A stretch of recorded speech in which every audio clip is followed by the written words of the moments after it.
এই যে বাজান, এখানে এই বাড়ি বেচা 3 লাখ টাকা আছে। কালকে 12টার আগে আমাকে ইন্ডিয়া যাওয়া লাগবো। টিহাটা তুই রাখ বাজান, আমি খুব পেরেশানির ভিতরে আছি। কোনে কে বা তোমানে আবার আরা যাবার পারে। ওই গেলা গো।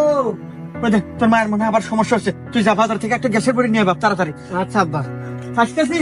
কাছে 3 লাখ টাকা আছে, একটুবার চান্স নিয়ে দেখমুই নাহি। না না, যদি টাকা লস যায় তাহলে তো মার চিকিৎসা হবো না।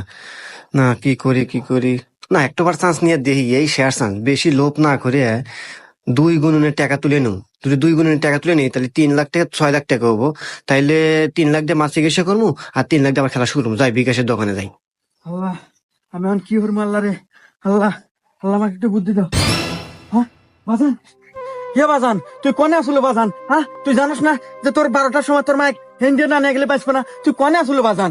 হে বাজান, বাজান, হে বাজান, তুই কথা কস না কে? হে বাজান, কিছু একটু ক, তোর মায়ের অবস্থা ভালো না বাজান?